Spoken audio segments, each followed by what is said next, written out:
लगभग 12 भाग जो है 12 क्लास पूरी कर चुके हैं। तो आज हम लोग प्रस्तावना देखेंगे। प्रस्तावना में जो शब्दावली, हम हमेशा कहते हैं कि जो शब्दावली की जो टर्मिनोलॉजी है, ठीक, जो शब्दों का खेल है, जो शब्दों का अर्थ है, उस पर फोकस करना, उस पर ध्यान देना बेहद ज़रूरी है। क्योंकि हमको जब उन शब्दों का खेल शब्दों का अर्थ पता होगा तो हमको चीज़ें याद करने में आसानी होगी। ठीक है, तुम एग्ज़ाम में जब लगाते जिसे कहते हैं तुक्केबाजी, तो वहाँ थोड़ा लॉजिकल तुक्केबाजी लगेगी। ठीक है, तो प्रस्तावना में हम लोग देखेंगे मुख्य रूप से प्रस्तावना भाग है, संविधान का नहीं है। ठीक है, इस पर चर्चा करेंगे। और उसमें कुछ जो शब्द हैं, महत्वपूर्ण शब्द हैं, और कुछ ऐसे शब्द हैं जिनको बाद में जोड़ा गया। ठीक, जैसे धर्मनिरपेक्ष हो गया, अखंडता हो गया, समाजवाद हो गया। ठीक है, और इसमें संशोधन की प्रक्रिया, संशोधन हो सकता है, नहीं हो सकता है, इन सब पर हम लोग चर्चा करेंगे। ठीक है, तो अभी तो हम लोग देखेंगे यहाँ पर। ठीक है, यहाँ क्या है, ये संविधान की प्रस्तावना लिख रखी है, इसे एक बार देख लेते हैं, फिर हम लोग इसके पृष्ठभूमि पर बात करेंगे। ठीक, तो लिखा है कि जो सबसे पहले क्या लिखा कि हम भारत के लोग भारत को एक संपूर्ण प्रभुत्व संपन्न समाजवादी धर्मनिरपेक्ष लोकतांत्रिक गणराज्य बनाने के लिए और इसके समस्त नागरिकों को सामाजिक, आर्थिक और राजनीतिक न्याय, विचार, अभिव्यक्ति, धर्म, विश्वास व उपासना की स्वतंत्रता, प्रतिष्ठा और अवसर की समता प्राप्त कराने के लिए तथा व्यक्ति की गरिमा और राष्ट्र की एकता तथा अखंडता सुनिश्चित करने वाला बंधुत्व बढ़ाने के लिए दृढ़ संकल्पित होकर अपनी इस संविधान सभा में आज दिनांक 26 नवंबर 1949 को एदत्त द्वारा इस संविधान को अंगीकृत, अधिनियमित, आत्मार्पित करते हैं। तो यहाँ हम लोग क्या देखेंगे, पहले तो हमको इसमें प्रकृति बताई गई। अगर यहाँ हम लोग देखेंगे इधर, ठीक है, तो इसमें संविधान की प्रकृति बताई गई। प्रकृति मतलब नेचर, किस तरीके का संविधान है, किस तरीके का माहौल क्रिएट होगा। ठीक है, संविधान लागू होने के बाद यह समझो है, और जो उसकी मुख्य विशेषताएं। ठीक है, और हमको स्वतंत्रता, मतलब जो हमको स्वतंत्र मेन इसमें जब आप देखेंगे कि जहाँ स्वतंत्रता, ठीक है, स्वतंत्रता समता प्राप्त कराने। ठीक, और हम लोग बात करेंगे जो व्यक्ति की गरिमा, राष्ट्र की एकता, अखंडता पे बात करेंगे। ठीक, हर एक टॉपिक पे जो अलग अलग हैं, जैसे कि मान लो समाजवादी हो गया, समाजवादी का क्या है, प्रभुत्व संपन्न क्या है। ठीक है, और धर्मनिरपेक्ष लोकतांत्रिक गणराज्य क्या है। इन सब पर हर एक शब्दों पर अलग अलग, हर एक वाक्य पर अलग अलग हम लोग चर्चा करेंगे। ठीक है, एक मिनट कैमरा चेक करते हैं।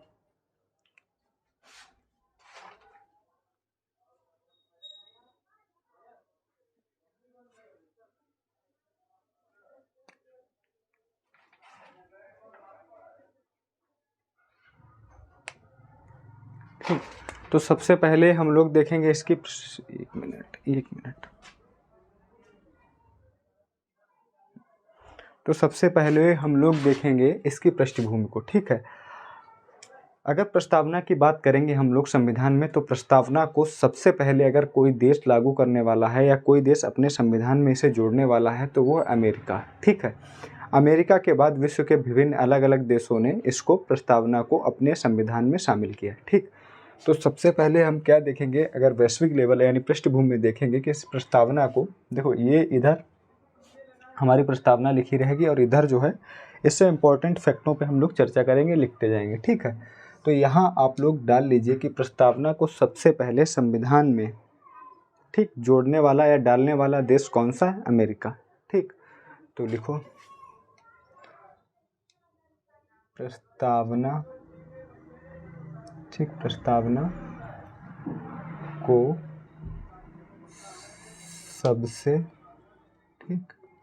सबसे पहले, थोड़ा बड़ा इसलिए लिख रहे हैं क्योंकि उसमें दिखे। ठीक, प्रस्तावना को सबसे पहले अपने संविधान, ठीक, अपने संविधान, ठीक, प्रस्तावना को सबसे पहले अपने संविधान में जोड़ने, ठीक, जोड़ने वाला देश, ठीक, प्रस्तावना को सबसे पहले अपने संविधान में जोड़ने वाला देश कौन सा है? कौन सा भी बताया था? यूएसए। ठीक ठीक, USA, United state of America. ठीक, अमेरिका। ठीक, तो सबसे पहले प्रस्तावना को सबसे पहले अपने संविधान में जोड़ने वाला देश कौन सा है? USA, America. ठीक, तो एक तो इम्पोर्टेंट फैक्ट ये हो गया। ठीक, इसके बाद अगर हम लोग दूसरा देखेंगे कि आखिर प्रस्तावना है क्या। ठीक, अगर हम लोग देखेंगे कि प्रस्तावना क्या है, तो प्रस्तावना क्या है। ठीक, ये प्रस्तावना क्या है, ये बड़ा विवादित क्वेश्चन रहा। ठीक है, और तो इस पे अलग अलग जो संविधान निर्माता हैं, ठीक है, या अलग अलग जो संविधान के विशेषज्ञ हैं, मत दिया है। ठीक, तो प्रस्तावना मुख्य रूप से क्या है? प्रस्तावना मुख्य रूप से क्या है कि प्रस्तावना संविधान का भाग है या नहीं, ये अलग बात है, लेकिन प्रस्तावना क्या है? प्रस्तावना एक संविधान का परिचय है। ठीक है, मुख्य रूप से क्या है? संविधान का परिचय है, या संविधान का मतलब एक हल्का शॉर्टकट। अगर आप मतलब थोड़ा सा पढ़ के थोड़े से टाइम में अगर थोड़ी सी भी प्रस्तावना पढ़ेंगे तो आपको पता चल जाएगा कि हमारा संविधान किस तरीके का है। ठीक है, तो इसीलिए कहते हैं कि प्रस्तावना जो है संविधान की प्रकृति या नेचर को बताता है। ठीक, तो प्रस्तावना संविधान का परिचय पत्र है। ठीक, मतलब एक संविधान का परिचय देता है कि संविधान किस तरीके का है, और प्रस्तावना को संविधान का सार भी कहते हैं। ठीक है, तो यहाँ पे हम लोग लिखेंगे कि ठीक, यहाँ पे क्या लिखेंगे कि एक थे N.A. पाल्की वाला। ठीक, N.A. पाल्की वाला। ठीक, एक संविधान विशेषज्ञ हैं थे भारत के, N.A. पाल्की वाला। ये नाम लिखाना इसलिए नोट है, जरूरी है, क्योंकि कभी कभी वो लोग कोट कर देंगे कि संविधान का परिचय पत्र किसने कहा, और 4 ऑप्शन दे देंगे, जवाहरलाल नेहरू दे देंगे, डॉक्टर राजेंद्र प्रसाद दे देंगे, मोतीलाल नेहरू दे देंगे, और एक ये डाल देंगे N.A. पाल्की वाला। तो फिर इसीलिए ज़रूरी है, फिर अगर आपको नहीं पता होगा किसने कहा तो दिक्कत हो जाएगी। ठीक, तो N.A. पाल्की वाला ने क्या कहा कि संविधान जो प्रस्तावना है, ठीक,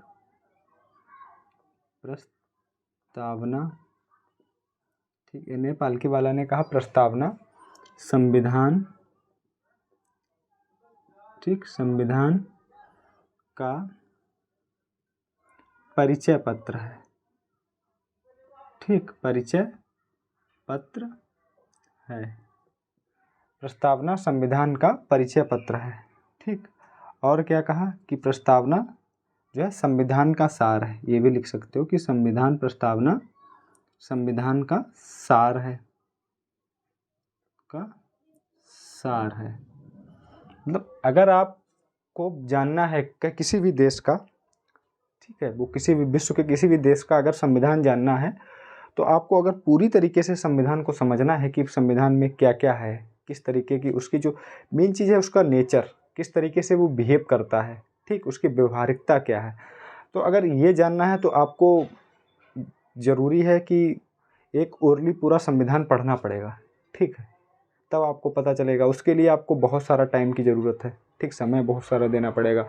लेकिन प्रस्तावना से क्या होता है कि आप बहुत कम समय में, ठीक, उसकी प्रकृति और नेचर का पता लगा सकते हो कि उसमें जो वहाँ के लोग हैं, जनता हैं, उनके लिए किस किस तरीके के प्रावधान हैं, किस किस तरीके की व्यवस्था उनके लिए की गई है। तो ये सारी चीज़ें प्रस्तावना से आप बहुत कम समय में पता लगा सकते हैं। ठीक, तो यहाँ 2 चीज़ें हो गई। प्रस्तावना पाल्की वाला, N.A. पाल्की वाला ने प्रस्तावना को जो है संविधान का परिचय पत्र कहा है, यहाँ पे को लिख लेना। ठीक, प्रस्तावना को संविधान का परिचय पत्र कहा, प्रस्तावना जो है संविधान का सार है। तो ये 2 बात, इतना आप नोट करें, फिर यहीं से हटा के कुछ और लिखाते हैं। ठीक है,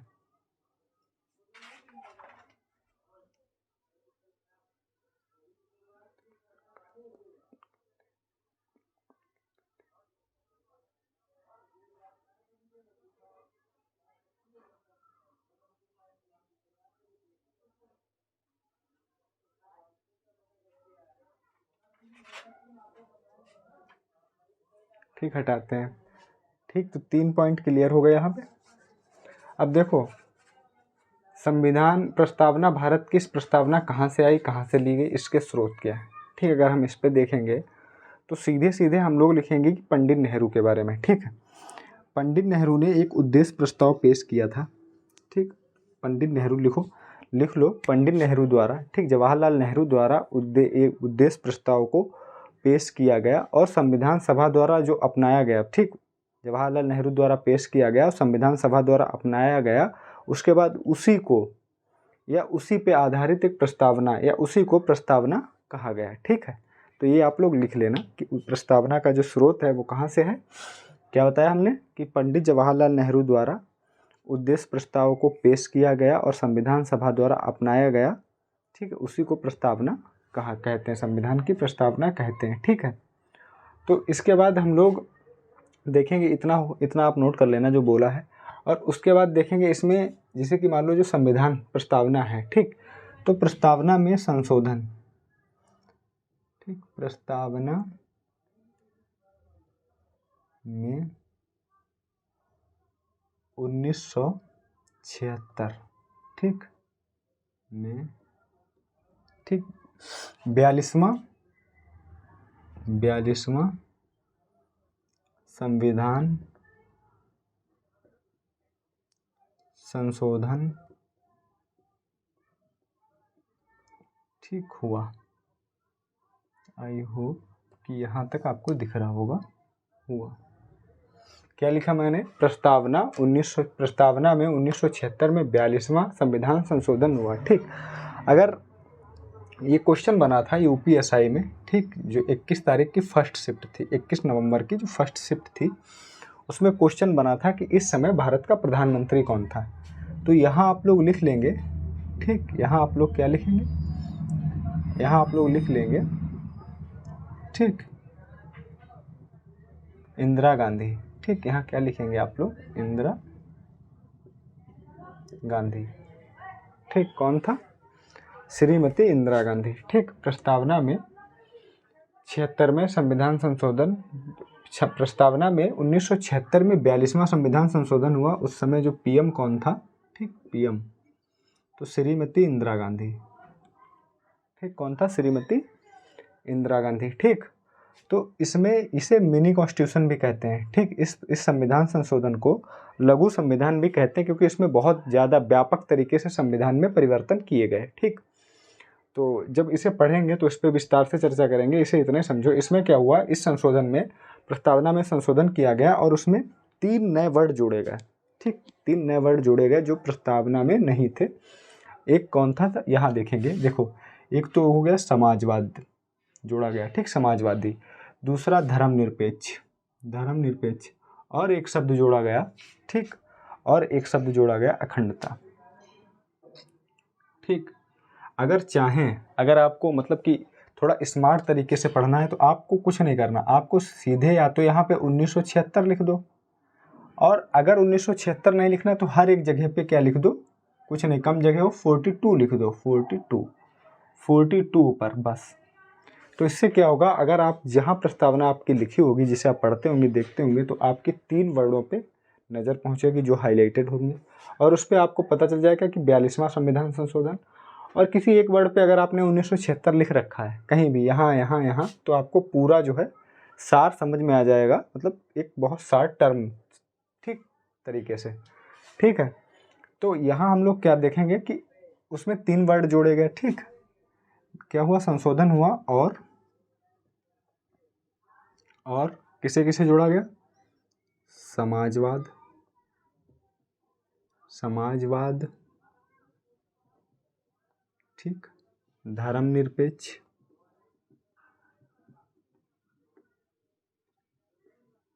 ठीक, धर्मनिरपेक्ष और अखंडता। तो ये, ठीक, कौन कौन से जोड़ा गया, समाजवाद, धर्मनिरपेक्ष और अखंडता। ठीक, समाजवाद, धर्मनिरपेक्ष और अखंडता, 3 वर्ड जोड़े गए। ठीक, 3 वर्ड जोड़े गए। तो हमको याद रखना, कभी कभी क्वेश्चन बन जाता है कि 1900 संशोधन में कौन से वर्ड जोड़े गए, किसी भी तरीके से। ये क्वेश्चन कई तरीके से बनता है। ठीक, या तो दे देंगे समाजवाद दे देंगे, या तीन में से कोई एक दे देंगे, पूछ लेंगे कि संविधान संशोधन या कौन से सन में इनको जोड़ा गया, ठीक। या पूछ लेंगे कि प्रस्तावना में संशोधन कब हुआ, सीधे इस तरीके से पूछ लेंगे कि प्रस्तावना में संशोधन कब हुआ। या तो आपसे इस तरीके से पूछ लेंगे कि ये 3 वर्ड, या तो कोई अलग अलग तरीके के वर्ड दे देंगे और इसमें कौन सा जोड़ा गया, ठीक है। इस मतलब 1976 में 42वें संविधान संशोधन से किस वर्ड को जोड़ा गया। तो 3 हमको ध्यान रखने हैं, एक तो समाजवाद हो गया, एक धर्मनिरपेक्ष हो गया, एक अखंडता हो गई, ठीक। कौन कौन सा होगा, ठीक। हम फिर से यहाँ पे लिख रहे हैं कौन कौन से हो गया। एक तो समाजवाद, ठीक, समाजवाद, ठीक, एक समाजवाद हो गया। और नंबर 2 कौन सा हो गया, धर्मनिरपेक्ष, ठीक, धर्म निरपेक्ष, ठीक, कौन सा हो गया, धर्मनिरपेक्ष। और तीसरा अखंडता, तीसरा कौन सा हो गया, अखंडता। तो 3 वर्ड हो गए, समाजवाद, धर्मनिरपेक्ष और अखंडता, ठीक। 3 को याद रखेंगे और इन पे हम अलग अलग अभी चर्चा करेंगे, क्योंकि आखिर 1942 में ही 1976 में ही क्यों जोड़े गए, ठीक। जब संविधान बनी, जब संविधान का निर्माण हुआ तब क्यों नहीं जोड़े गए, इन पे अलग अलग चर्चा करेंगे। और इसमें मुख्य बात है कि भारतीय लोकतंत्र में इनका अर्थ क्या है और जो वैश्विक अलग लोकतंत्र है उनमें इनका अर्थ क्या है, ठीक है।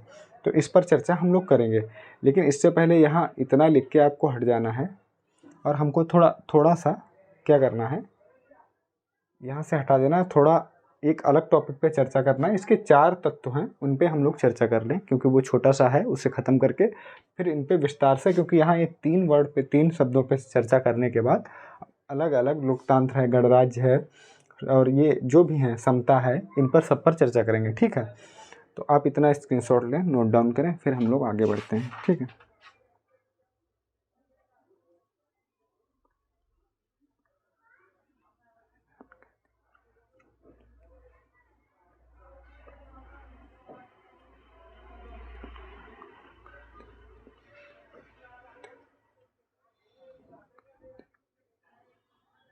ठीक हो गया होगा।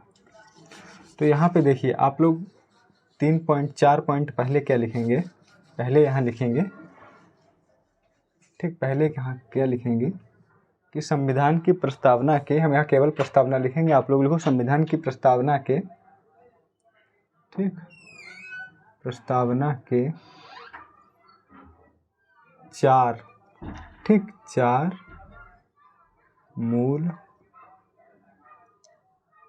तत्व हैं, ठीक। कौन कौन से हैं, तो सबसे पहले यहाँ लिखेंगे कि संविधान के अधिकार के स्रोत, ठीक। सबसे पहले क्या लिखेंगे, 1 मिनट कैमरा चेक कर लें, 1837। तो क्या लिखेंगे, संविधान के, ठीक, संविधान के अधिकार के स्रोत, ठीक, संविधान के अधिकार के स्रोत सबसे पहला। दूसरा यहाँ डालेंगे, क्या लिखेंगे, भारत की प्रकृति, क्या लिखेंगे, भारत की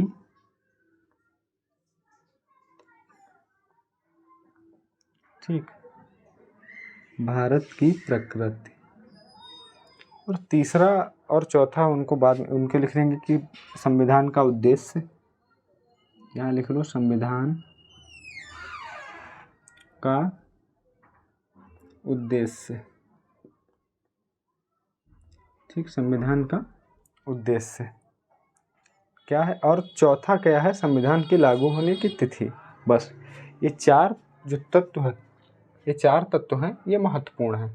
तो इसमें हम लोग देखेंगे, अगर भारत की प्रकृति के बारे में यहाँ अगर देखेंगे तो यहाँ कुछ नहीं करना, यहाँ हमको बहुत क्लिष्ट या बहुत कठिन जटिल भाषा में याद, इसकी जो परिभाषा है ये यहाँ पे याद करने से अच्छा है कि हमको सिर्फ इतना याद रखना है, ठीक, यहाँ पे कि भारत के संविधान के अधिकार का स्रोत भारत की जनता है, ठीक। बस इतना हम लोग याद करेंगे, बाकी इससे ज़्यादा कुछ नहीं। तो क्या है, संविधान के अधिकार का स्रोत भारत की जनता है,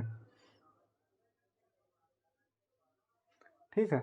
और यहाँ प्रकृति, प्रकृति क्या है, संप्रभु, समाजवादी, धर्मनिरपेक्ष, लोकतांत्रिक, गणराज्य व्यवस्था वाला देश है। ठीक है, तो यहाँ ये भी लिख सकते हैं कि संविधान, यहाँ सीधे आप यही लिखो कि संविधान के स्रोत को, संविधान के अधिकार का स्रोत भारत की जनता है। ठीक है, यहाँ सीधे लिखो भारत की जनता है। क्या है, भारत की जनता है। ठीक है, और अगर ज़्यादा क्लिष्ट लैंग्वेज में लिखना है तो लिख लो, प्रस्तावना कहती है कि भारत का संविधान भारत के लोगों से शक्ति अधिग्रहित करता है। ठीक है, लिखना है तो लिख लो, प्रस्तावना कहती है कि भारत का संविधान भारत के लोगों से शक्ति अधिग्रहित करता है। ठीक है, लिख लो। और इसके बाद हम लोग प्रकृति पे बात करेंगे, इसे थोड़ा ऊपर लाते हैं, भारत की प्रकृति। ठीक, नंबर 2 क्या है, भारत की प्रकृति।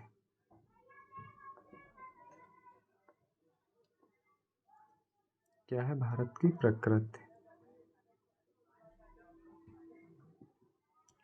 प्रकृति क्या है, ठीक, यहाँ पे यहीं से लिखेंगे सीधे, भारत की प्रकृति क्या है, तो इसे हटाते हैं, इसे बाद में लिखेंगे। ठीक, तो लिखो क्या है भारत की प्रकृति। भारत की प्रकृति क्या है। ठीक है, तो लिखो, यह घोषणा करती है, ठीक, यह घोषणा करती है कि, क्या करती है, यह घोषणा करती है कि भारत एक, ठीक है, क्या लिखेंगे, यह घोषणा करती है कि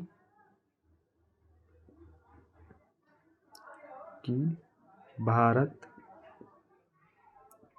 एक, ठीक है, यहाँ से थोड़ा याद रखें कि इधर से थोड़ा इधर रहेंगे। ठीक, यह घोषणा करती है कि भारत एक संप्रभु, ठीक, संप्रभु, अब यही इम्पोर्टेंट है, संप्रभु, समाजवादी, धर्मनिरपेक्ष, ठीक, समाजवादी,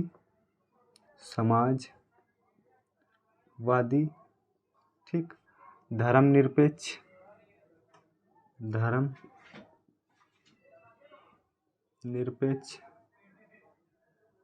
ठीक, संप्रभु, समाजवादी, धर्मनिरपेक्ष, लोकतांत्रिक, गणतांत्रिक। ठीक, क्या लिखेंगे, लोकतांत्रिक, गणतांत्रिक,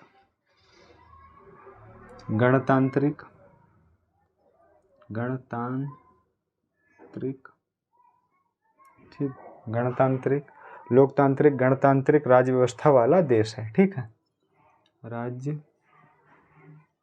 व्यवस्था वाला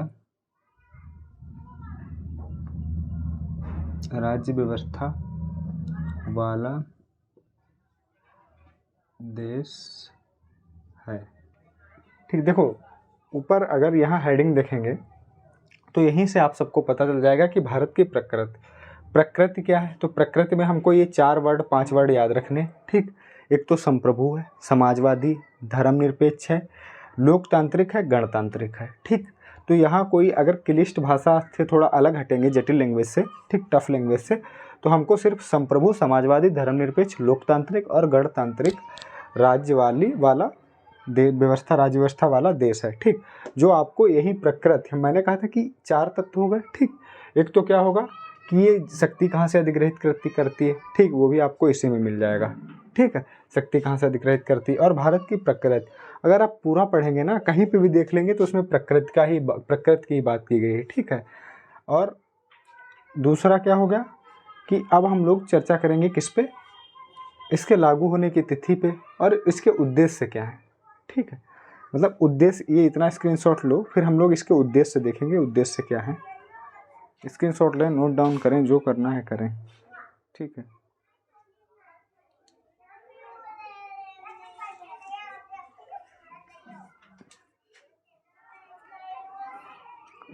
हो गया होगा शायद, अब हटा रहे हैं। ठीक,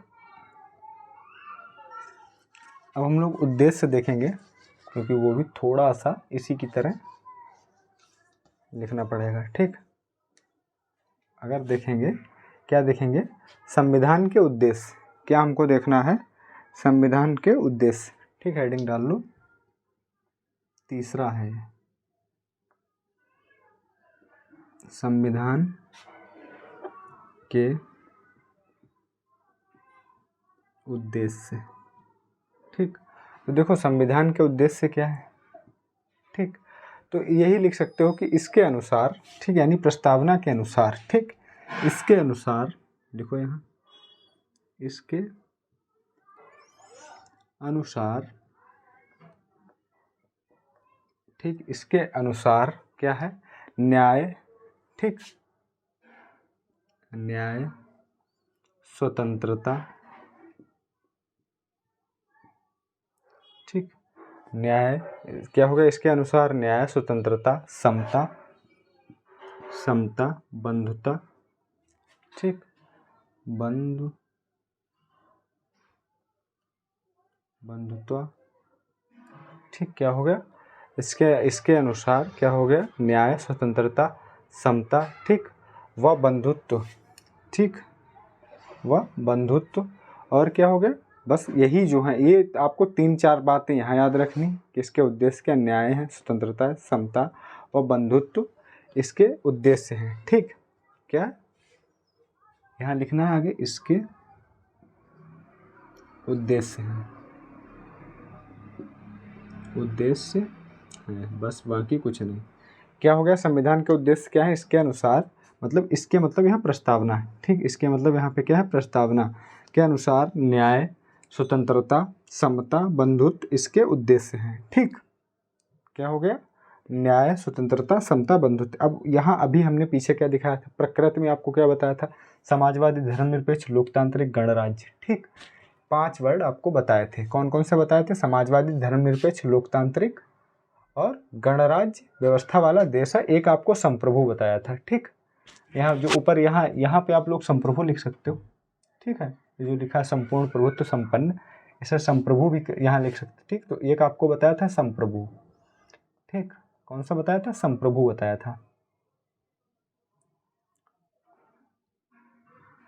ठीक, संप्रभु बताया था। तो यहाँ क्या हो गया कि प्रकृति हमको यहाँ से पता चल गया, संविधान की प्रकृति।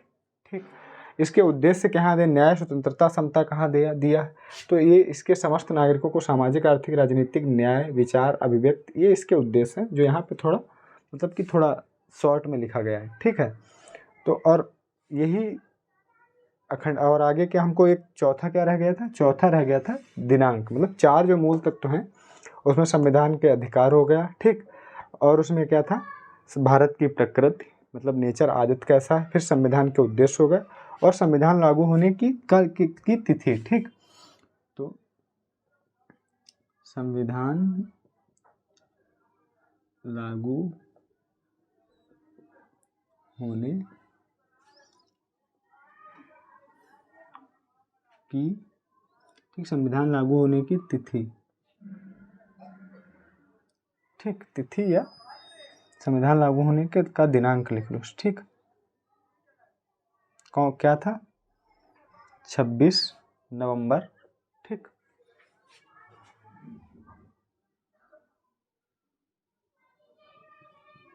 दिनांक क्या था, 26 नवंबर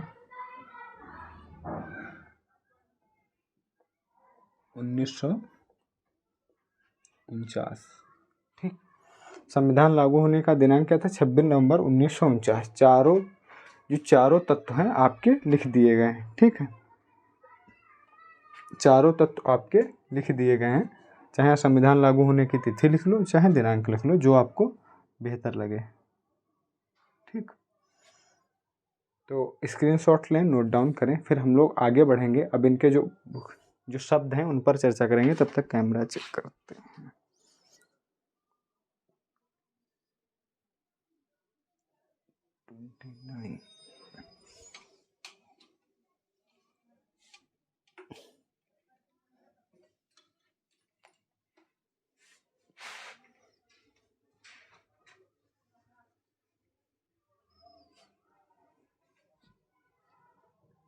शायद हो गया होगा, हटा रहे हैं। ठीक,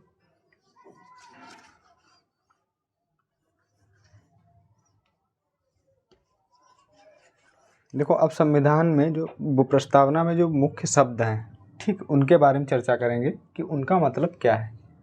ठीक, क्योंकि हमारे भारतीय लोकतंत्र में अलग मतलब है, अलग अलग लोकतंत्रों में अलग अलग मतलब है। ठीक, अपने भारतीय परिवेश और स्थितियों के हिसाब से अलग अलग देशों में अलग अलग मतलब हैं। ठीक, तो क्या डाल लो प्रस्तावना के मुख्य शब्द। ठीक, प्रस्तावना के मुख्य शब्द। तो सबसे पहले हम लोग किसे देखेंगे, तो सबसे पहले हम लोग यहीं से सब शुरू करते हैं। ठीक, पहले सबसे पहले यहाँ से, यहाँ संप्रभु। ठीक, किसे देखेंगे, संप्रभु। सबसे पहले संप्रभु को देखेंगे, उसके बाद समाजवादी, धर्मनिरपेक्ष, लोकतांत्रिक, गणराज्य। ठीक, इन सब पर देखेंगे। ठीक है,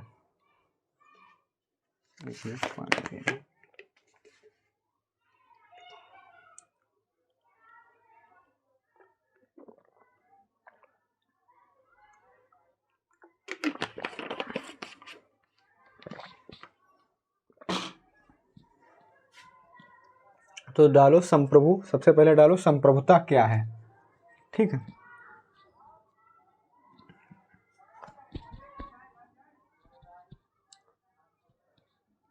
डालो संप्रभुता। ठीक, क्या डालना, संप्रभुता। ठीक, तो देखो यहाँ सबसे पहले संप्रभुता का आशय, ठीक, संप्रभुता का, संप्रभु शब्द का आशय है, ठीक, लिख लो, संप्रभु शब्द का आशय। ठीक, संप्रभु शब्द का आशय, देखो संप्रभु का मतलब होता है कि हमारे ऊपर, हमारे देश के ऊपर कोई नहीं है। ठीक, हम अपने आप में संप्रभु हैं, स्वतंत्र हैं, हमारे ऊपर कोई नहीं है। हम अपने आंतरिक और बाह्य जो फैसले हैं, निर्णय, हम अपने देश के आंतरिक और बाह्य, ठीक, निर्णय लेने के लिए स्वतंत्र हैं। किसी भी तरीके से किसी पर आधारित नहीं है, ना किसी भी वैश्विक देश, मतलब जो विश्व में किसी कोई देश है या किसी वैश्विक संस्था का हम पे दबाव नहीं है। ठीक, सीधी सी बात याद रखना। आप अगर एग्जाम्पल उठाएं अपने घर में, जो आपके मेन सदस्य होते हैं, एक मेन मुखिया होता है घर का, जो मेजर डिसीजन लेता है। ठीक है, जो तरह तरह के घर में एडवाइस आने के बाद उसको मेजर डिसीजन लेना होता है, करता क्या है, फिर वो वही करता है और उस पर किसी की चलती नहीं है। ठीक है, तो सेम स्थिति यहाँ पे है कि हम अपने जो भारत का जो भारत देश है, वो अपने फैसले लेने के लिए स्वतंत्र है, किसी भी वैश्विक ग्रुप समूह के दबाव में नहीं है। ठीक है, वो आंतरिक फैसला हो चाहे बाह्य फैसला हो, ठीक, देश के बाहर का फैसला हो चाहे देश के अंदर का फैसला हो। दूसरी बात हो गई कि अगर हम लोग एग्जाम्पल उठाएंगे, ठीक है, तो लिख लेना कि भारत राष्ट्रमंडल का सदस्य बना। ठीक, 1949 मई 1949 में भारत जो राष्ट्रमंडल कॉमनवेल्थ का मेंबर बना। ठीक, उसका जो प्रमुख है वो ब्रिटेन है, लेकिन उसका सदस्य इस उद्देश्य से नहीं, इसका उद्देश्य या इसका मतलब ये नहीं है कि वो हमारे डिसीजन को प्रभावित करे। जो हम उसके एक मेंबर हैं बस, बहुत सारे लोग मेंबर हैं, हम भी मेंबर हैं, और वो एक चलाने वाला एक, उसका उद्देश्य दूसरा है, लेकिन हम उससे किसी तरीके से प्रभावित नहीं हैं, ना तो हमारे फैसले किसी तरीके से प्रभावित होते हैं। ठीक, दूसरा हम मान लें कि यूएन, ठीक, उसमें भी अगर हम लोग देखेंगे तो उसके भी हम सदस्य हैं, लेकिन उसमें भी क्या है कि हम उसके किसी भी तरीके से अपने फैसले प्रभावित नहीं करते हैं उसकी वजह से। ठीक, हमारे फैसले जो हैं वो रहते हैं। ठीक है, जैसे कोई भी, अभी मान लो 100वां संविधान संशोधन हुआ बांग्लादेश के साथ, ठीक, लैंड बाउंड्री एग्रीमेंट। ठीक, तो उसमें क्या हुआ कि हम दबाव में नहीं थे, हमारा जो समझौता था हमने अपनी तरीके से किया, जो हमको अच्छा लगा वो हमने किया, ना तो हमें अमेरिका ने किसी तरीके से प्रभावित कर पाया, ना हमें पाकिस्तान ने प्रभावित कर पाया। ठीक, हमारी बांग्लादेश के साथ डील थी, जिस तरीके से हमको डील समझ में आई, ठीक, जिस तरीके से हम दोनों देश कोऑपरेट कर पाए हमने की। तो इसी तरीके से संप्रभु शब्द का सिर्फ इतना ही मतलब है जो हमने आपको अभी तक समझाया। ठीक, अगर आप ना समझें तो फिर से वीडियो को जो है पीछे ले जाएं और समझ लें। तो यहाँ पे कुछ लिखाने का मतलब बहुत ज़्यादा है नहीं। ठीक, तो हमको क्या लिखना है, जो हमने बोला है कि यहाँ क्या लिखना है, संप्रभु शब्द का आशय यह है कि हम जो है अपने आंतरिक या बाहरी हम हमारा देश यानी भारत अपने आंतरिक या बाहरी देश फैसले लेने के लिए स्वतंत्र है, ठीक है, किसी भी देश पर निर्भर है, ना कोई देश या वैश्विक ग्रुप हमको प्रभावित कर सकता है।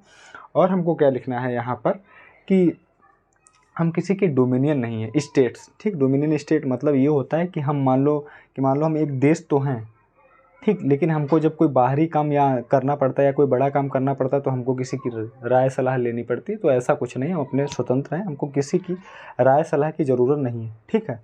तो हमको बस इतना लिखना है, इसके अलावा यहाँ कुछ भी नहीं है, ठीक।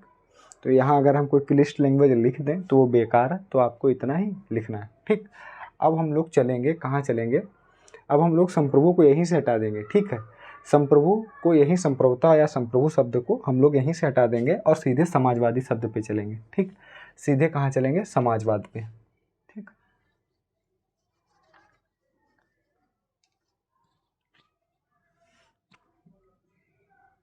लिखो समाजवाद।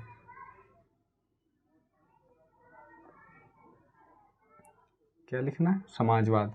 देखो तो समाजवाद शब्द का अर्थ क्या है, ठीक।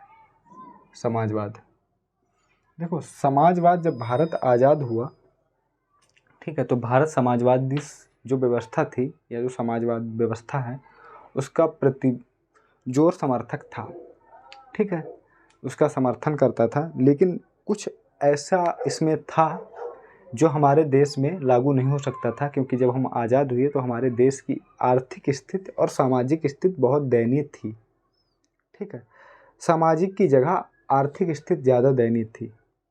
तो इसीलिए कुछ इस तरीके से जो हमारी आर्थिक स्थिति इससे ज़्यादा प्रभावित हो रही थी, ठीक है। मेन फोकस था कि हमारी जो आर्थिक नीतियां हैं, ठीक है, इससे जो उस टाइम का जो समाजवाद था या जो यूएसएसआर वाला जो समाजवाद था, रूस वाला, रसिया वाला, ठीक, उस तरीके की समाजवाद की वैश्विक अवधारणा थी, ठीक है। तो इस वजह से जो हमारी आर्थिक नीतियां थी, अगर हम कुछ उस तरीके के समाजवाद को लेते तो बहुत ज़्यादा प्रभावित होती और जहां हम आज खड़े हैं शायद खड़े ना होते। तो इसीलिए इस समाजवाद को उस समय संविधान में नहीं डाला गया। लेकिन जो समाजवाद, सामाजिक समाजवाद के जो, जैसे कि मान लो अगर आप देखेंगे नीति निर्देशक तत्व, तो वहाँ समाजवाद की जो अवधारणा है आपको मिल जाएगी। सीधे सीधे वर्ड तो नहीं मिलेगा, लेकिन समाजवाद की अवधारणा जो है आपको अंतर्निहित मिल जाएगी, ठीक है। तो अगर क्वेश्चन आ जाए कि समाजवाद की अवधारणा किसमें निहित है या समाजवाद शब्द जोड़ने से पहले किसमें निहित थी, तो आपको सीधे सीधे कहाँ जाना है, नीति निर्देशक तत्व, जो राज्य के नीति निर्देशक तत्व हैं, डीपीएसपी, वहाँ आपको सीधे सीधे जाना है, ठीक है। तो हम लोग देखेंगे समाजवाद को, 1 मिनट, बस 1 मिनट।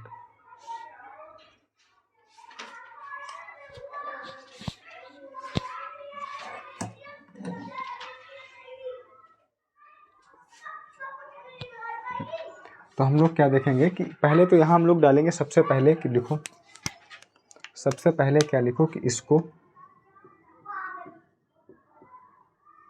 ठीक, सबसे पहले आपको क्या लिखना है कि इसको 42वें, ठीक, इसको 42वें संविधान, ठीक, संशोधन 1976 में जोड़ा गया या के द्वारा जोड़ा गया, ठीक, जो आप सही सुटेबल समझें लिख दें, ठीक, गया, ठीक है। समाजवाद इसको 42वें संविधान संशोधन 1976 में जोड़ा गया। अब हम लोग जो अभी हमने बात की है उस पर चर्चा करेंगे, ठीक। इतना नोट डाउन कर लो आप, हम फिर इसे हटाएंगे, इतना 42वें संविधान संशोधन द्वारा जोड़ा गया, इतना नोट डाउन कर लो, ठीक। फिर हम इसे हटा देंगे, फिर थोड़ा अलग तरीके से चर्चा करेंगे कि आपको समझ में आ जाए कि भारतीय समाजवाद क्या है और विश्व में जो यूएसएसआर वाला, प्रमुख रूप से यूएसएसआर वाला जो विघटित हो गया, ठीक, जिसे जो अब रसिया है, ठीक है, उसमें समाजवाद क्या है। तो यहाँ से हटा रहे हैं, हो गया होगा शायद। देखो समाजवाद की 2 अवधारणा हैं, ठीक, समाजवाद की 2 अवधारणा हैं, ठीक। इसे अगर आप इसे देखेंगे तो एक तो अगर आप यहाँ लिखना चाहें तो लिख लो, ठीक, एक है मार्क्सवादी समाजवाद। ठीक, एक है मार्क्सवादी समाजवाद। अगर यहाँ पे लिखना चाहें, हम यहाँ पे सिर्फ यम लिख रहे हैं। और यहाँ पे गांधीवादी। ठीक, अपने भारत जो है इन दोनों का मिला जुला रूप है। भारत में क्या है, इन दोनों का गांधीवादी और मार्क्सवादी समाजवाद का मिला जुला रूप है। और यहाँ पे हम या तो लिख लें भारत का समाजवाद गांधीवादी या भारत का समाजवाद, ठीक, इधर साइड। और इधर यूएसएसआर वाला, या जो विश्व में जब हमारा देश आज़ाद हुआ उस समय की जो अवधारणा थी वो लिख लें। ठीक, इधर ये समझने के लिए है। हो सकता है कि ये जो थ्योरी हम आपको यहाँ बता रहे हैं किसी बुक में इस तरीके से ना मिले जो इस तरीके से हम यहाँ पे बता रहे हैं। ठीक, तो क्या है कि समझाने के लिए ऐसा करना पड़ रहा है कि आपको बेहतर तरीके से आपके दिमाग में घुस जाए। तो समाजवाद भारत की जो अवधारणा है और जो वैश्विक अवधारणा या यूएसएसआर वाली जो अवधारणा है उसमें क्या है, इसमें क्या था कि देखो हमने कहा उस समय जब समाजवाद नहीं आया तो उसमें मुख्य रूप से दो कारण थे। दो कारण क्या थे मुख्य रूप से? पहला कारण, जो एक कारण था हम उसकी चर्चा करेंगे कि आर्थिक नीतियाँ प्रभावित हो रही थी। वो कैसे कि देखो समाजवाद का यहाँ जो उस समय जो समाजवाद का मतलब था उसका सिर्फ एक मतलब था, क्या कि जो उत्पादन और वितरण की इकाइयाँ हैं, ठीक, जो चीज़ें बनाएंगी उत्पादित करेंगी, ठीक, और जो वितरित करेंगी बांटेंगी, वो कह सकते हो उस पे जो उस समय का जो समाजवाद था उस पे सिर्फ और सिर्फ यहाँ क्या था, सरकार का नियंत्रण था। ठीक, सरकार के हाथों में थी। तो इसीलिए इस वाले समाजवाद को हम लोग कहते हैं साम्यवादी समाजवाद। क्या कहते हैं? क्या कहते हैं? साम्यवादी समाजवाद। ठीक, साम्यवादी या राज्याश्रित समाजवाद भी कहते हैं। क्या कहते हैं? या राज्याश्रित समाजवाद भी कहते हैं। ठीक, इसे क्या बोलते हैं? इसे क्या बोलते हैं? साम्यवादी समाजवाद या राज्याश्रित समाजवाद। और इसको कहते हैं, इधर वाले को हम लोग कहते हैं अपना लोकतांत्रिक समाजवाद। ठीक है, इसमें क्या है, ये इसे भारतीय समाजवाद भी या मिश्रित समाजवाद कह सकते हो। ठीक है, तो इसमें क्या था, इसमें हमने आपको बताया जो सरकार, यहाँ जो सरकार वर्ड लिखा, जो उत्पादन और वितरण की इकाइयाँ कहाँ थीं? ठीक है, उत्पादन और वितरण की इकाइयाँ कहाँ थी? सरकार के हाथ में थी। तो यहाँ एक बात ये निकल के आई कि यहाँ जो निजी स्वामित्व था, ठीक, या जो निजी व्यवस्था, निजी इकाइयाँ थीं, ठीक है, वितरण और उसकी, उनका क्या था, गलत लिखिए। ठीक, जो निजी इकाइयाँ थीं वो यहाँ पे नहीं थी। ठीक है, मतलब आप खुद का कुछ स्टार्टअप शुरू करना चाहते हो या कोई कंपनी डालना चाहते हो, बड़ी या फैक्ट्री डालना चाहते हो, तो आप यहाँ नहीं कर सकते थे। तो इसीलिए ये सबसे बड़ा भारतीय समाजवाद के लिए निगेटिव था अगर उस समय, इसीलिए इससे दूर रहा गया। क्योंकि यहाँ क्या, हमारे यहाँ क्या है कि सरकार भी शामिल है, ठीक, उत्पादन और वितरण में, और निजी, ठीक, और निजी स्वामित्व भी है, मतलब निजी कंपनियां भी हैं और सरकार की भी कंपनियां भी हैं। ठीक, अपना स्टार्टअप अपना अगर डालना चाहता है, और निजी में यहाँ एक ये भी लिख सकते हो कि सार्वजनिक एक समूह के रूप में। ठीक है, जैसे एक संघ बना लिया, 4, 5, 10 लोगों ने ग्रुप बना लिया, तो यहाँ ये भी व्यवस्था है। लेकिन यहाँ क्या था, यहाँ ऐसी व्यवस्था नहीं थी, यहाँ सब कुछ सरकार के हाथों में था। तो इसीलिए ये निगेटिविटी बहुत बड़ी थी, ये नकारात्मक अवधारणा हो जाती है अगर आप देखेंगे, और हमारे यहाँ की सकारात्मक अवधारणा हो जाती है। तो इसीलिए भारतीय लोकतंत्र में ऐसा था कि दोनों का समन्वय, ठीक, आप आज भी देखते होंगे बहुत सारी सरकारी एजेंसियां हैं, ठीक है, बहुत सारी सरकारी कंपनियां हैं, ठीक, और बहुत सारी प्राइवेट हैं। ठीक, इसीलिए आजकल एक प्राइवेटाइजेशन वर्ड बहुत ज़्यादा, मतलब कि कुछ ज़्यादा चल रहा है, क्योंकि कुछ सरकारी चीज़ों की मान लो रेंट पे दिया जा रहा है या एग्रीमेंट किया जा रहा है, ठीक, प्राइवेट हाथों में दिया जा रहा है। ठीक है, तो वो उद्देश्य कोई भी हो, ठीक, उसके लिए मतलब उद्देश्य यही है कि बेहतर से बेहतर बना पाएँ, या वैश्विक देशों के साथ तुलना करने पर या उनसे थोड़ा आगे निकलने पर, या कह सकते हो कि हम लोग पूंजीवादी अर्थव्यवस्था की ओर थोड़ा अग्रसर हैं, उसकी ओर उन्मुख हो चुके हैं। ठीक है, तो इसीलिए क्या है कि सरकार, इसीलिए प्राइवेटाइजेशन का विरोध भी हो रहा है, क्योंकि हम लोगों को सरकारी नौकरी की आदत है। ठीक है, जब प्राइवेटाइजेशन हो रहा तो वो सरकारी नौकरी और प्राइवेट नौकरी दोनों अलग अलग है। आप जिस रास्ते से सरकारी नौकरी पा सकते हैं उस रास्ते से भारत में प्राइवेट नौकरी आपको मुश्किल है मिले। ठीक है, तो यही इसीलिए क्योंकि वो वे ही अलग अलग हैं, इसलिए डिस्टर्बेंस हो रहा है कि जो सरकारी नौकरी की तैयारी कर रहा है वहाँ आपको, यहाँ आपको डिग्री की कोई बीए, साधारण बीए की डिग्री लेके आप जा सकते हो। ठीक, आपको उनके जो मानक हैं उनको बस आपको क्वालिफाई करना है और आप आगे निकल जाएंगे। लेकिन वहाँ क्या है, वहाँ आपको एक डिप्लोमा जैसी चीज़ की ज़रूरत होगी।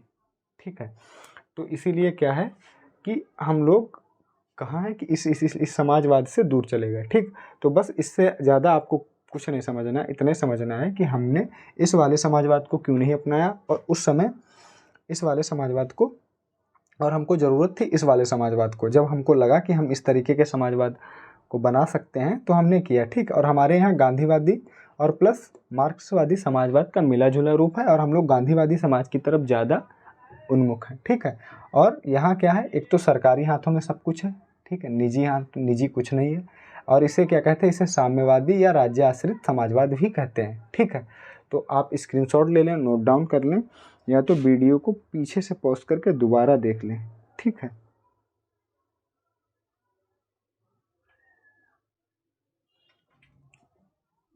ठीक, तो लोकतांत्रिक समाजवाद यहाँ लिख लेना। लोकतांत्रिक समाजवाद का उद्देश्य क्या होता है, गरीबी, उपेक्षा और समानता लाना। ठीक है, और इतना लिख, देखो हमारे यहाँ जो समाजवाद की, जो लोकतांत्रिक समाजवाद की अवधारणा भी थोड़ी लचीली हुई 1991 में। ठीक, जब एलपीजी आया, उदारीकरण, निजीकरण और वैश्वीकरण।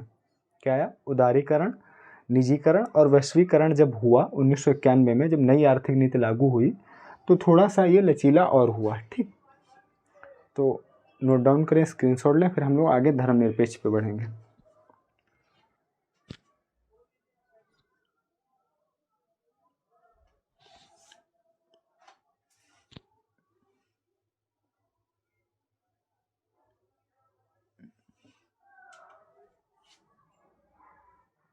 आई होप आपको अच्छे समझ में आया होगा। अब हम हटा रहे हैं।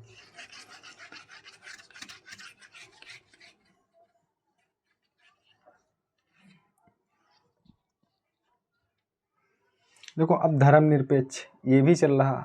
देखो जब हम लोग पढ़ते हैं, जैसे कि आजकल चल रहा है कि हिंदूवादी देश बनाने, ठीक, कि हमको क्या हिंदू राष्ट्र बनाया जाए। ठीक, चल रहा, आवाज़ उठ रही है बहुत तेज़ों से, और इसके विरोध में भी आवाज़ उठ रही है कि नहीं, हमको धर्मनिरपेक्ष ही रहने दो।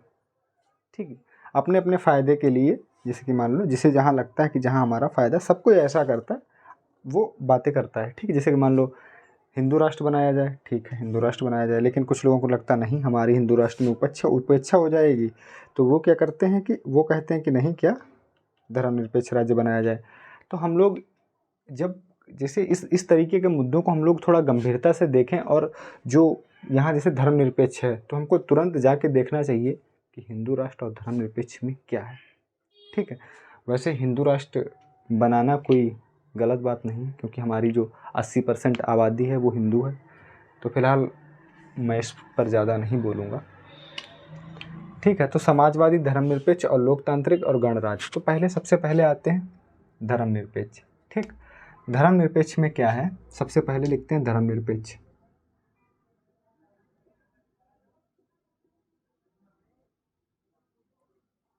ठीक, क्या लिखा आपने, धर्मनिरपेक्ष। तो धर्मनिरपेक्ष में क्या है, देखो फिर यही वही बात कि वैश्विक अवधारणा और भारतीय अवधारणा अलग है। अगर आप यही, इसीलिए पहले इसे भी लिख लो, क्या लिखो कि इसको, ठीक, 42वें, ठीक, संविधान संशोधन, ठीक, 42वें संविधान संशोधन 1976 में जोड़ा गया। ठीक, जोड़ा गया। कब जोड़ा गया, धर्मनिरपेक्ष, इसको 42वें संविधान संशोधन 1976 में जोड़ा गया। स्क्रीनशॉट लें, नोट डाउन करें, फिर हम लोग इससे यहाँ इसे फिर हटाएंगे और उसी तरीके से समझाएंगे जिसे जैसे समाजवाद को समझाया था। ठीक है, आई होप हो गया होगा। ठीक, देखो धर्मनिरपेक्ष की भी दो अवधारणा है। ठीक, भारत में, तो भारत यहाँ से फिर इसी तरीके से कुछ करेंगे। ठीक, लिखो, यहाँ लिखो भारत ऊपर क्या लिख लो, भारत, और इधर लिख लो पश्चिमी देश। ठीक, इधर क्या लिख लो, पश्चिमी देश। ठीक, तो यहाँ क्या है, धर्मनिरपेक्ष में धर्म मोस्टली क्या होता है कि जब हम लोग धर्मनिरपेक्ष की बात करते हैं तो इसमें हमारे जो दिमाग में है, माइंड में सिर्फ एक वर्ड आता है कि धर्मनिरपेक्ष मतलब भारत का कोई धर्म नहीं है। सही बात है, कोई धर्म नहीं है, धर्मनिरपेक्ष। लेकिन इसके पीछे दो अवधारणाएं हैं। ठीक है, उनको विस्तार से अगर अच्छे से समझ लेंगे तो सारी दिक्कत दूर हो जाएगी। पहली क्या है कि एक है नकारात्मक, एक है सकारात्मक। ठीक, तो नकारात्मक क्या है कि जहाँ धर्म के साथ, धर्म से कोई लेना देना नहीं होता है देश को। ठीक, धर्म के साथ कुछ भी हो रहा है, धर्म कुछ भी कर रहा है, धर्म से कोई लेना देना नहीं है। धर्म और देश दोनों अलग अलग हैं, बीच में एक दीवार खड़ी। एक क्या है जिसे सकारात्मक कहते हैं, जो बताइए नकारात्मक थी। ठीक, जो सकारात्मक, और ये पश्चिमी देशों में है। ठीक, ये जो अवधारणा अभी बताई है जिसमें बीच में दीवार खड़ी है, राज्य और धर्म के बीच, राज्य का मतलब देश या सरकार, ठीक, के बीच दीवार खड़ी है जिसे धर्म से कोई लेना देना नहीं है, तो वहाँ क्या है, वो पश्चिमी देश की नकारात्मक अवधारणा। एक अवधारणा ऐसी है जहाँ धर्म का मतलब, धर्मनिरपेक्ष का मतलब है कि किसी देश, राज्य, ठीक, सरकार के लिए सभी धर्म समान हैं, सभी धर्मों को समानता की नज़र से देखा जाता है। ठीक, सभी धर्मों के साथ समान व्यवहार होता है, और जिस धर्म को जैसी ज़रूरत होती है उसके साथ वो देश, वो सरकार, वो राज्य खड़ी होती है। ठीक है, सभी को समान समर्थन प्राप्त है। इसका मतलब है कि ये जो धर्मनिरपेक्ष की अवधारणा है, इसे कह सकते हो कि ये सकारात्मक अवधारणा है, और इसमें आपके दिमाग में एक अलग तरीके की एक बात, एक विचार उपज के आई होगी कि धर्मनिरपेक्ष का मतलब ये नहीं होता कि सरकार को धर्म से कोई लेना देना नहीं है। धर्मनिरपेक्ष का मतलब ये भी होता है कि कोई एक विशेष धर्म हमारा धर्म नहीं है, सारे धर्मों का हम समान सम्मान करते हैं। ठीक, सबको हम समान, सबके साथ समान व्यवहार करते हैं और सबकी इज्जत करते हैं, रिस्पेक्ट करते हैं। ठीक, ये हमारे देश की अवधारणा है, जो अगर कहेंगे जहाँ की 80% आबादी हिंदू है। ठीक, और ये जो हिंदू ग्रंथों की भी यही अवधारणा है। अगर आप ग्रंथों को देखेंगे तो उसमें भी हमें किसी भी धर्म का विरोध करना नहीं सिखाया गया। हमको अपने धर्म में यही सिखाया जाता है कि हम सबके साथ समान व्यवहार, सबके साथ समान, सबको समान, सबके समझें, सबकी इज्जत करें। हाँ, हम अपने धर्म के हैं तो उसके बारे में अगर कोई गलत बोलेगा तो हम बोलेंगे, ठीक है, उससे कहेंगे कि भाई ऐसा मत करो, आप अपना करें, हम अपना करें। तो इसी तरह की विचारधारा हमारे संविधान में भी है। ठीक है, तो हम क्या समझे कि हमारे संविधान की विचारधारा कैसी है। ठीक, सकारात्मक है। सकारात्मक विचारधारा में क्या होता, धर्मनिरपेक्ष का मतलब ये नहीं है कि हम किसी भी देश, किसी भी धर्म को नहीं मानते। हम सभी धर्मों के लिए समान व्यवहार करते हैं, सभी के साथ सभी को समानता है, और सभी को ज़रूरत पड़ने पर सरकार उनके साथ अलग अलग ज़रूरत के हिसाब से व्यवहार करती है। ठीक, ये भी नहीं है कि कोई एक धर्म विशेष वर्ग कोई भी ज़्यादा ही अतिक्रमण फैलाए हो, ठीक है, या किसी पे दबाव डाले है, किसी को अंडर एस्टिमेट कर रहा है, तो ये भी नहीं है। ठीक है, तो क्या है, समझ गए होंगे अब यहाँ पे यही समझना है। क्या समझना है, देखो पश्चिमी देशों का क्या है, नकारात्मक है, लिख लो, यहाँ नकारात्मक अवधारणा है। क्या लिखना है यहाँ, नकारात्मक अवधारणा है। ठीक, और यहाँ क्या है, सकारात्मक। ठीक, यहाँ देश मतलब राज्य। ठीक, यहाँ क्या है, यहाँ क्या है, राज्य, यहाँ क्या है, ठीक, राज्य और धर्म। तो पश्चिमी देशों में धर्म का मतलब चर्च ही होता है। ठीक है, धर्म एक दूसरे, ठीक, एक दूसरे से पूरी तरीके से अलग है। ठीक है, पूरी तरीके से, चल जा भाई, अलग है। ठीक है, और यहाँ क्या है, सभी धर्म समान है। ठीक, अगर लिखना चाहो वैसे हमने जो बताई है अगर उसे आप देखेंगे तो वो बहुत अच्छे से बताया है कि यहाँ लिख लो राज्य के लिए सभी धर्म समान है। ठीक, लिख लो राज्य के लिए सभी धर्म समान हैं।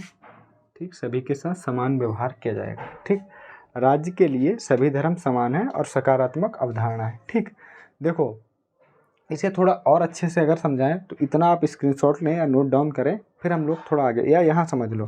ठीक, यहाँ समझ लो कि यहाँ क्या है, ये आपका एक राज्य हो गया या देश हो गया, जो इसे आप समझना चाहें समझें। ठीक, आप 4 भाई हैं, आप मान लो 4 भाई हैं।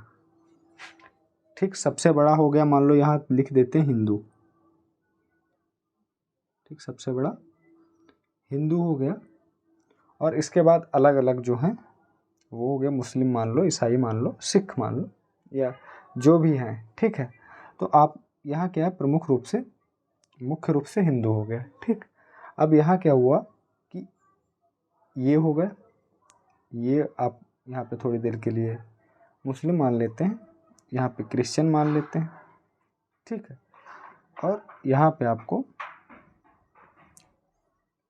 सिख मान लेते हैं। ठीक, कुछ भी मान लो, ये 4 भाई हैं और आप क्या है जो राज्य है या देश है वो यहाँ पे इनका मेन मुखिया है। ठीक, मेन मुखिया या मान लो किसी भी मतलब एक पिता मान लो और 4 बेटे मान लो, तो एक पिता का 4 बेटों के प्रति समान व्यवहार है। वो किसी सबके साथ समान व्यवहार करता है, सबको समान शिक्षा दिलाता है, सबको समान पैसा देता है और सबको एक ऊंचाई तक पहुंचाने के लिए जितना कर सकता है सबके साथ समान व्यवहार करता है। ठीक, ठीक उसी तरीके से, और जब कोई गलत होता है तो उसे उस तरीके से भी ट्रीट करता है। ठीक, जिस तरीके से जो व्यवहार करता है उस तरीके से उसे ट्रीट करता है, लेकिन सबके प्रति एक सकारात्मक अवधारणा है कि हम आप सबका भला चाहते हैं। ठीक, क्या है कि हम आप सबका भला चाहते हैं, मेन जो कारण है वो यहाँ यही है। ठीक, तो देखेंगे अगर इस एग्जाम्पल से समझेंगे तो आप समझ जाएंगे कि मान लो किसी पिता के 4 बेटे हैं।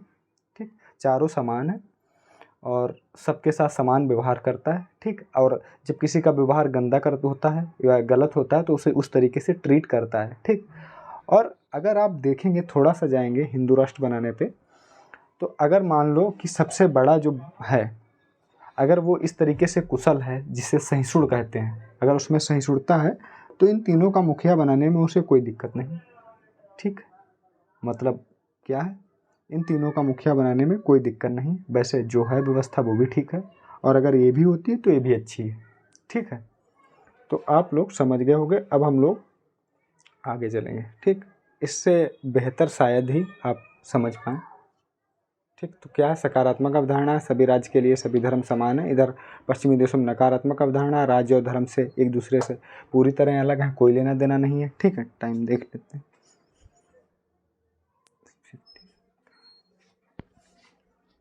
तो आप लोग स्क्रीनशॉट लें, नोट डाउन करें। देखो अब कुछ बचा नहीं है इसमें, केवल 2-4 वर्ड हैं। एक तो इस वर्ड पे हम थोड़ा गंभीरता से लेंगे, इसे गणराज्य, इसे समझाएंगे अगली क्लास में गणराज्य क्या होता है, और लोकतांत्रिक समझाएंगे और थोड़ा सामाजिक, इसके अलग अलग परिवेश में अलग अलग। ठीक, आर्थिक समाजवाद क्या है और सामाजिक समाजवाद क्या है।